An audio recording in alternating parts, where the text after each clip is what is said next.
Hey everybody, it's Ron from Pick Dawgz. This is Ron's Rundown. We're going to go over the MLB games scheduled for Saturday, July 6, 2024. And if you like what you see, make sure to give this video a big thumbs up and subscribe to our channel. Don't forget to put your baseball picks in the comments section below. And if you're looking for my best bets, including my daily rundown best bet in the MLB, you can find this at the premium picks tab at pickdawgz.com. There's also a link in the description. Alrighty, here we go. Here are the games for Saturday in Major League Baseball. First up, we see the Boston Red Sox taking on the New York Yankees. We're going to see Josh Winkowski and Garrett Cole as your starters. Garrett Cole had a nice bounce-back start in that last game against the Blue Jays on the road. It was 5 innings, 1 run, 6 strikeouts. I'd like to see him go a little bit deeper in the game, but definitely a positive sign after struggling so badly against the Mets in the previous start. But Garrett Cole, I do worry about him in this matchup because the Red Sox have really owned him in his time as a Yankee. I mean, when you look at Rafael Devers, they've faced each other plenty of times, but Devers has 7 home runs off of Garrett Cole in the, 38 at-bats that they faced each other. 45 plate appearances, 38 at-bats because he's walked a few times as well. Devers has basically owned him. Now, if Devers gets out, it's usually via the punch-out. Garrett Cole, we know, great strikeout pitcher, and in his career against these current Red Sox hitters, still has a really solid 32.3% K percentage, but the home runs, 10 of them given up in those 81 at-bats, really tough to ignore, and they expect a slugging percentage at .615 against the Red Sox current hitters. He has not fared well against Boston. And with Josh Winkowski on the other side, I mentioned I don't really love him as a starting pitching option, but he actually pitched really well in that last game against the Padres as a starter. 5 innings of shutout baseball, and he only had 1 strikeout. I'd like to see him miss some more bats going forward, but that was a tough matchup. I mean, at Fenway Park against the Padres, who were red hot against right-handed pitching going into that game. Got to give credit to Winkowski, and I think he's going to get the run support in this one. We're getting an excellent price with the Red Sox. We know the Yankees have not been the best team recently, so give me the Boston Red Sox in this one, plus the 1.5 runs, and on the money line. Next up, we see the Houston Astros taking on the Minnesota Twins. Hunter Brown and Joe Ryan are your starters. Hunter Brown has just been excellent recently. He had a rough start to the year. It's why his ERA is still above 4, but even in the month of May, he really improved. His ERA went to 3.42 in that month. In June, he was excellent. 1.16 ERA, 31 innings of work, 36 strikeouts, and then his first start of July on July 1st, 6 innings of shutout ball against the Blue Jays in a 3-1 Astros win. The Astros have now won each of his last 5 starts. Now, it's important to look at the strength of schedule. He has faced a pretty weak strength of schedule recently. The Blue Jays, the Rockies, White Sox, Tigers, and Angels, all teams with losing records, all teams near the bottom of the league against right-handed pitching, but I still like what I'm seeing from Hunter Brown overall. I think he puts together a solid outing. He had a quality start against these Twins back on June 2nd with 7 strikeouts. Now, Minnesota won that game, but Joe Ryan has not really had the best success against the Astros in his career. We saw him struggle against Houston back on June 1st.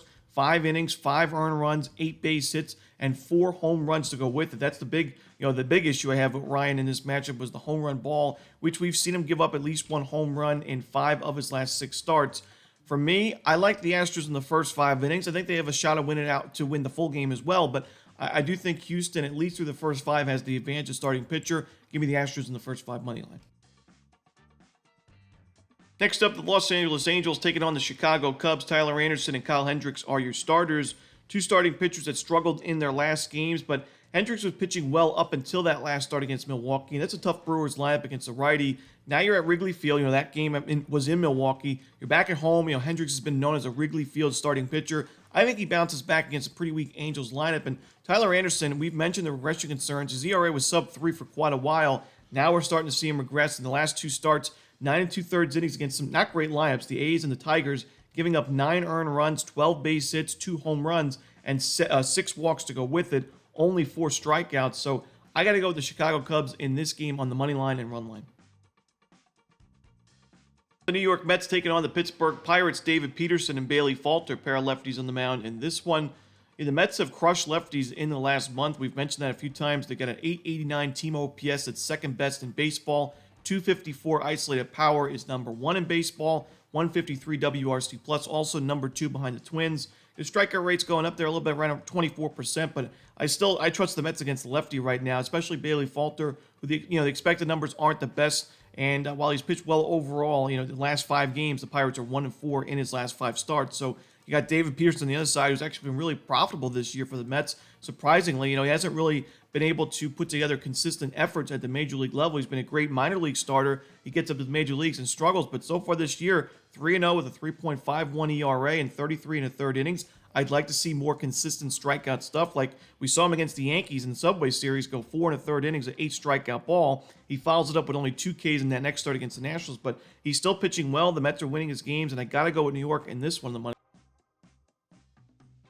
Next up, the St. Louis Cardinals taking on the Washington Nationals. Lance Lynn and Mackenzie Gore are your starters. I'm going to go with the Nationals in the first 5 innings. I think they have the starting pitching advantage. I do think St. Louis has the better bullpen, but Mackenzie Gore was up against a tough Mets lineup. We just talked about how well the Mets have been against lefties, and Gore pitched well in that game. 5 2/3 innings, 1 run, 8 strikeouts. He's pitched well overall this season, and while he's been a little bit better on the road, I still trust him here at Nationals Park against a Cardinals team. It's not been great against lefties this year. In the last 30 days, St. Louis is 25th in WRC+, really low walk rate. They're 25th in team OPS as well. I think Gore pitches well in the first 5-6 innings. Then you hand it over to the Nationals bullpen, which has been strong this year. But like I said, I do think St. Louis still has the better option in the bullpen. And, I think the Nationals get a few runs on Lance Lynn, even though he's coming off a really good outing against the Reds. 6 innings, 6 strikeouts, no earned runs. I like the under in this game as well. But like I said, I'm going to take the Nationals in the first 5 innings on the money line. Next up, we see the Tampa Bay Rays taking on the Texas Rangers. Taj Bradley and Andrew Heaney are your starters. We know Taj Bradley's been better at Tropicana Field than he's been on the road this season. However, his last road game was back on June 19th against a tough Twins lineup, and he had a quality start in that game. 6 innings, 2 runs. He only had 3 strikeouts, and he did give up a home run, which is not a little bit concerning, but still, the Rays have been winning a lot of his games. They've won 4 straight of his starts, and the Rays in general are just playing a lot better baseball. They've hit lefties very well in the last 30 days, so while Andrew Heaney's improved himself, he's not been great at home this season with an ERA just below 5, and I think the Rays can get to him for a few runs, and even if they can't, I like their matchup against the Rangers bullpen, so I'm going to go with the Tampa Bay Rays on the money line on the road. Next up, we see the Baltimore Orioles taking on the Oakland Athletics. We're going to see Cade Povich and Luis Medina as your starters. Povich has pitched well in his major league career so far. He obviously just 5 starts, but 26 2/3 innings. He had a rough start in his major league debut, and because of that, the ERA looks a little rough on paper. But since then, 3 earned runs or fewer in all 4 of the last 4 games, and the strikeout numbers have been a bit inconsistent, but the control has been a lot better recently. He walked 4 guys in his major league debut. He had the issues against the Yankees at Yankee Stadium with the control, but his last 2 starts against the Rangers and Guardians, only 1 walk combined in 10 2/3 innings. So definitely improving his game. He's facing a weak lineup in the Oakland Athletics. I think the Orioles back him up with the run support against Luis Medina, who has pitched a little bit better recently, but still has an ERA above 6 at home. And we know the Orioles have crushed right into pitching this season in the last month. I got to go with the O's in this one on the run line. Next up, the Chicago White Sox taking on the Miami Marlins. Garrett Crochet and Yanni Chirinos are your starters. I like the White Sox in this matchup. I don't really love backing Chicago too often on the road, but Crochet's been their best option in the rotation, 3.02 ERA. He's been better at home, but I still trust him on the road against a weak Marlins lineup. Crochet's last road start was against the Mariners, 7 innings, 13 strikeouts, and only 1 earned run given up in a White Sox victory. And his last game, he didn't get the run support, but he still pitched really well against Colorado, 7 innings, 2 runs, 11 strikeouts. He's now got 141 Ks and 101 innings pitched, so one of the best strikeout pitchers in baseball. When you look at the Marlins offensively in the last month, Miami is 26th in team OPS with a 25% strikeout rate, so pretty steep there, and a really low, sub 5% walk rate. I think Crochet pitches really well in this game. Chirinos has been solid so far, but we saw that last start against the Phillies. 4 1/3 innings, 3 earned runs, 9 base hits. I do expect big-time regression. He's just not really a viable major league starting pitcher, in my opinion. And even though the White Sox don't have a great lineup, I still think they can get to him for a few runs and win this game in the end. So give me Chicago on the money line. Next up, the San Francisco Giants taking on the Cleveland Guardians. Kyle Harrison and Logan Allen are your starters, so a pair of lefties in this one. I don't love the fact that Harrison's returning from an injury, but he was pitching well before the injury. His last game against the Astros, 6 1/3 innings, 1 run. That's a really tough Astros lineup for a lefty to face, and it was a win in the end for San Francisco.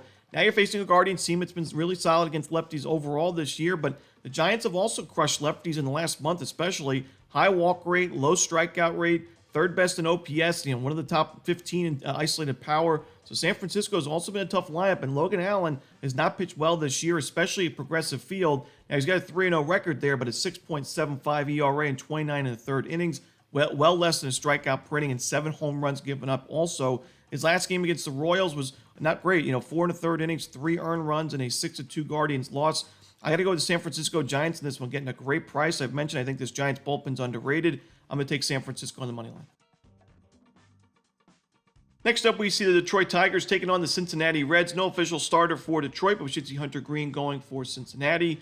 Not my favorite game on the board. I'll lean towards Cincinnati in this one. Even though Green's not been great at Great American Ballpark, I still think he'll be the better option in this game. He's a great strikeout pitcher facing a Tigers team who I just don't trust offensively right now. So give me the Reds on the money line and a slight lean.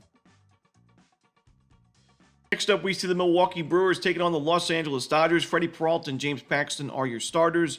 I don't love the matchup for Freddie Peralta in this game against LA. Peralta's kind of benefited from a weak strength of schedule in his last 5 starts. Look at the teams he's faced: the Cubs, Rangers, Angels, Reds, and Tigers. A lot of those teams in the last month are near the bottom of the league in team OPS against righties, and none of those teams are really elite offenses this year. The Rangers, on paper, obviously the defending World Series champions, but they just haven't been that team this season. So Peralta's benefited from a weak strength of schedule. I still think he pitches pretty well in this game, but I also think the Brewers are going to back him up offensively, and that's why I like Milwaukee in this one still, because James Paxton, even though he's been better at Dodger Stadium, we saw that last game against San Francisco, 12 base hits, 9 earned runs given up, and a 10-4 loss to the Giants. Paxton, we've mentioned all the time this year, the regression concerns. The strikeout numbers are poor. The walk numbers are not great. He gives up a lot of sharp contact. And the Brewers especially, a lineup, while they're not crushing lefties, recently, they're still a lineup that's really patient. They don't strike out much. They work counts. They get on base via the walk. They'll steal bases. They're very, very smart. And honestly, they didn't have their best effort in that Coors Field series with the Rockies, but they were still able to salvage a 2-2 series tie because they were able to work pitch counts and get starters out of the game early, go after that Rockies bullpen. I think we see that here against the Dodgers and James Paxton. So give me the Brewers in this one on the money line and run line. Next up, we see the Philadelphia Phillies taking on the Atlanta Braves. Ranger Suarez and Spencer Schwellenbach are your starters. Suarez, obviously the last game was not his best, but still the Phillies backed him up enough to win that game in the end. Goes to show you, he's just been one of the more profitable pitchers in baseball. He's been better on the road this year, and I still like his matchup here against the Braves. He's been decent against Atlanta in his career, and Schwellenbach, the last game against the Pirates, a weak lineup there, 4 earned runs, 2 home runs given up as well. The Braves are now 1-4 in his last 5 starts, with the only win being a 1-run win over the Tigers of all teams. I just can't get there with Atlanta in this one. I'm going to go with the Philadelphia Phillies, the shorthanded Philadelphia Phillies, but I like Suarez in this Phillies bullpen, and I think Philadelphia does enough here to grab the win. Next up, we see the Kansas City Royals taking on the Colorado Rockies. Seth Lugo and Austin Gomber are your starters.